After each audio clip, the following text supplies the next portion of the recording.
Motorola, c'est une marque que je connais depuis, je crois que je suis gamin. C'est une marque qui était là dans la téléphonie mobile, qui était une marque très forte sur le téléphone mobile avant le smartphone et qui, je dois reconnaître, a eu un peu de mal avec le virage du smartphone, mais qui aujourd'hui en tout cas est toujours là, est toujours dans la course et vient de sortir en 2019 un nouveau smartphone, c'est le Motorola One Vision. Je vous ai emmené l'autre jour avec moi à Paris pour le découvrir sur une péniche, on était plutôt pas mal. Et le temps est venu aujourd'hui de vous dire ce que j'en pense, de vous donner mon retour complet sur ce smartphone. Est-ce qu'il vaut le coup? Oui, non, quoi, comment? Tout ça, on se le regarde maintenant.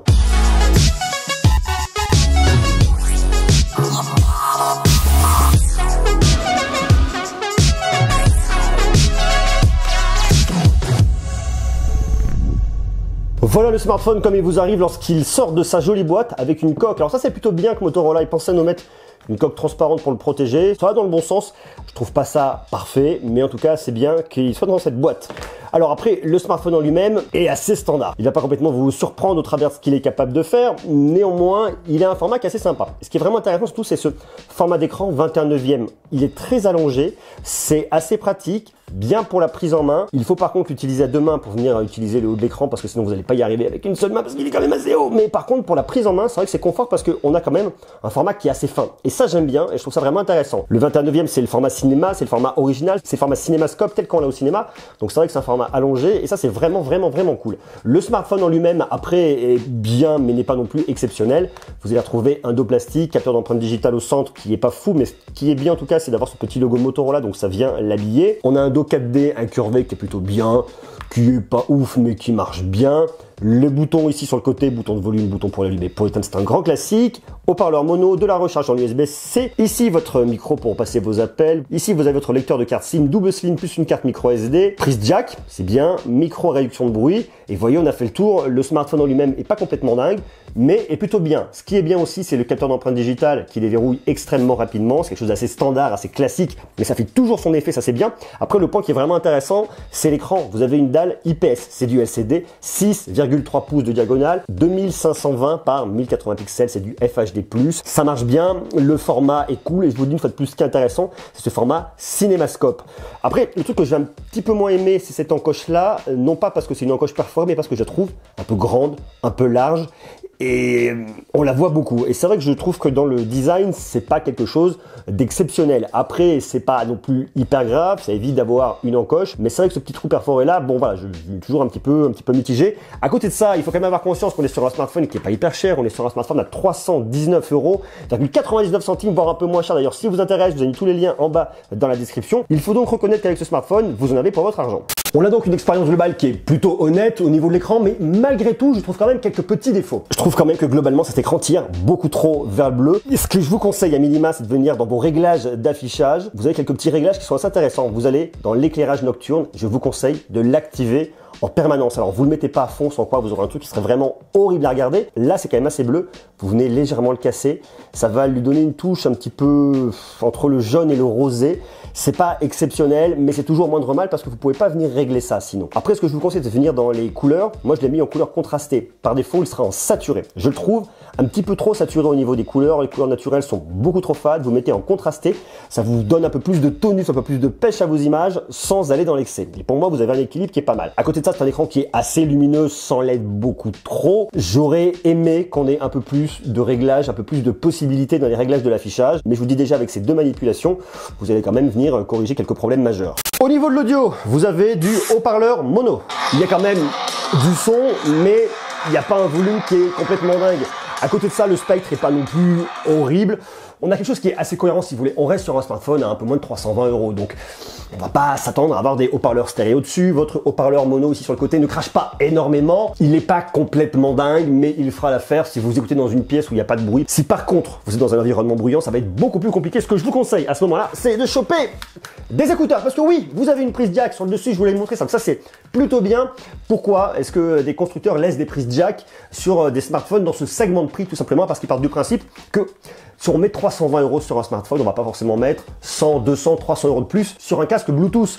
Donc, il vous laisse une prise jack, vous avez vos écouteurs qui sont livrés avec, ça vous permettra d'écouter. Alors, la qualité va pas être dingue avec les petits écouteurs qui sont fournis dans la boîte. Je vous conseille quand même d'acheter un petit casque en plus, de plutôt pas mauvaise qualité, ça sera bien. Le signal est cohérent et correct, vous n'avez pas beaucoup de puissance. Vous n'allez pas profiter d'une expérience qui est optimale dans des environnements trop bruyants. D'un autre côté, quand il y a beaucoup de bruit que vous mettez à fond de casque, c'est pas non plus terrible. Les performances sont assez correctes. Ce qui est très drôle, c'est qu'on trouve un processeur de Samsung à l'intérieur. C'est un Exynos 9609 couplé à 4 Go de RAM. Vous avez 128 Go de stockage extensible grâce à une carte micro SD jusqu'à 512 Go. Je trouve que c'est vraiment correct, c'est honnête, on a assez de fluidité pour vos usages courants, les usages classiques et même pour jouer à des jeux, vous pouvez même faire tourner un peu UBG dessus avec un affichage basse résolution, mais ça marche, c'est bien. Ça lag pas particulièrement, c'est assez efficace, donc de ce point de vue-là, c'est bien. Et après, l'autonomie est assez sympa. Avec une batterie de 3500 mAh, vous avez un jour et demi d'autonomie en fonction, bien évidemment, de vos usages. Mais ça, c'est cool. En plus, vous avez de la recharge rapide 15 watts en USB-C qui vous permet, lorsque vous n'avez pas beaucoup de temps et que vous avez besoin de lui mettre une petite charge, vous lui mettez un petit peu de recharge et vous êtes reparti. Ça, c'est plutôt bien. L'OS est bien, c'est Android One, ça marche parfaitement maîtrisé, donc ça, c'est aussi plutôt cool. Mais la partie la plus intéressante et qui est mise en avant par la marque, c'est la partie photo. Vous avez un double module photo arrière. Vous avez un capteur de 48 mégapixels, c'est le capteur de Samsung qui vous permettra de sortir des photos en 12 mégapixels. En gros, vous avez 34 pixels, ça va vous faire un seul nanopixel pour capter plus de lumière et optimiser vos photos en photo de nuit. C'est en tout cas les promesses qui sont faites sur le papier. Vous avez une ouverture de f1.7 et vous avez un deuxième capteur avec qui va venir travailler pour le mode portrait, un capteur de 5 mégapixels. Voilà ce qu'on peut faire. Vous avez bien évidemment de l'intelligence artificielle pour la reconnaissance de scène, reconnaissance de visage, détection de sourire pour déclencher la photo. Vous avez bien évidemment de l'IA derrière pour le mode nuit. Enfin, il y a pas mal de petites possibilités, donc ça c'est plutôt cool. Et à l'avant, vous avez un capteur de 25 mégapixels qui est caché là dans ce rond qu'on voit parfaitement bien au milieu et qui ouvre à f2.0. Vous retrouvez également la même chose, c'est-à-dire la technologie 4 pixels en 1. Ça vous sortira une photo de 6 mégapixels. Ok. Eh bien, croyez-le ou non, ce smartphone fait le taf au niveau des photos. Je trouve que le gros point positif et le gros point fort, c'est que vous avez des photos qui sont naturelles, pas sursaturées, tout est juste. Et ça, c'est vraiment ce qui me plaît et ce que j'aime. Alors, les photos sont pas non plus complètement dingues, mais la mise au point se fait très rapidement. Là, on est sur le capteur arrière, je pense que vous vous en serez douté. C'est une photo donc en 12 mégapixels, qui est prise par le capteur 48 mégapixels de Samsung. Ça marche bien. On a un rendu qui est vraiment hyper quali. Le point s'est fait très rapidement sur les feuilles. On a un léger flou d'arrière-plan, mais ça marche. Surtout, les couleurs sont très naturelles et c'est pour moi tout le point positif de ce smartphone. Là, il va bien reconnaître les pierres, ça marche bien, c'est vraiment maîtrisé, c'est vraiment bien. Pareil, les couleurs sont très justes, on a même les petits détails avec les petites fourmis, là, je sais pas si vous les voyez, qui sont en train de se promener.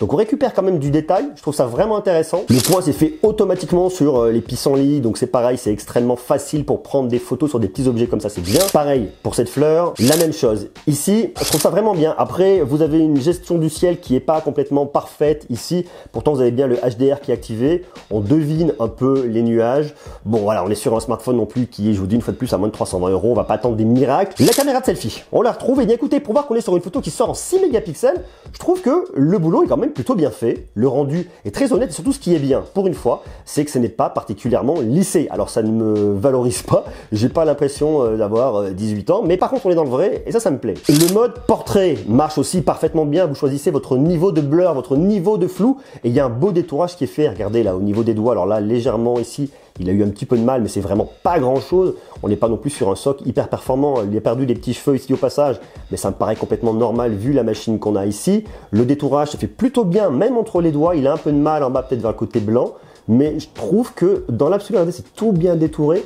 Il y a un beau boulot ici, là, c'est légèrement un petit peu en dessous. Mais dans l'absolu, pour voir qu'on n'est pas sur le soc le plus performant, pour voir qu'on n'a pas le smartphone le plus performant, eh bien le boulot est franchement très honnête. Maintenant, pour voir qu'il y a un gros focus qui est fait au niveau de la caméra nue, je trouve que c'est pas exceptionnel. Alors moi, je lui en veux pas, hein, je le pardonne et je le comprends parfaitement. Je vous dis une fois de plus, vu le placement de ce produit et vu le prix, on va pas s'attendre à avoir un truc qui est exceptionnel. Mais pourtant, il y a un gros focus qui a été fait là-dessus par Motorola sur le fait d'avoir un One Vision.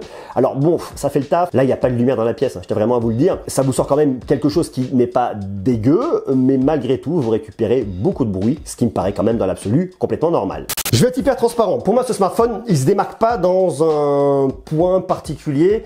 Il n'est pas exceptionnel d'un côté. On va pas se dire, tiens là, il a un écran qui est au-dessus de la norme vu son positionnement. Il a un appareil photo qui est au-dessus de la norme. C'est pas vrai. Par contre, ce qu'il fait, il le fait vachement bien et c'est vraiment intéressant.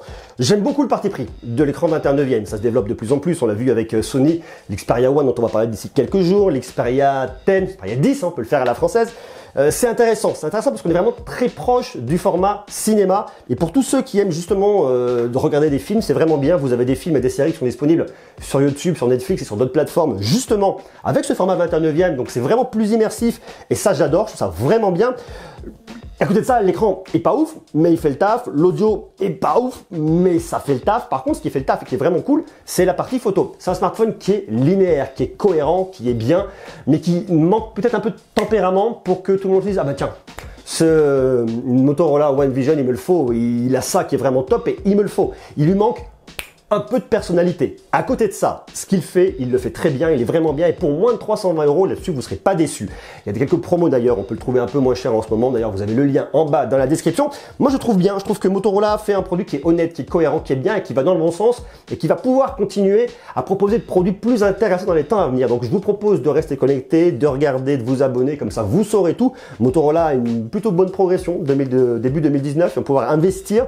Donc, je pense qu'on va avoir des trucs bien dans les temps à venir. Donc, abonnez-vous, comme ça on en reparle ensemble. Voilà, sur ce, je vous fais des gros becs. Je vous invite à me poser toutes vos questions, suggestions, interrogations, tout ce que vous voulez en bas. Et puis je vous donne rendez-vous demain. Des bisous, ciao.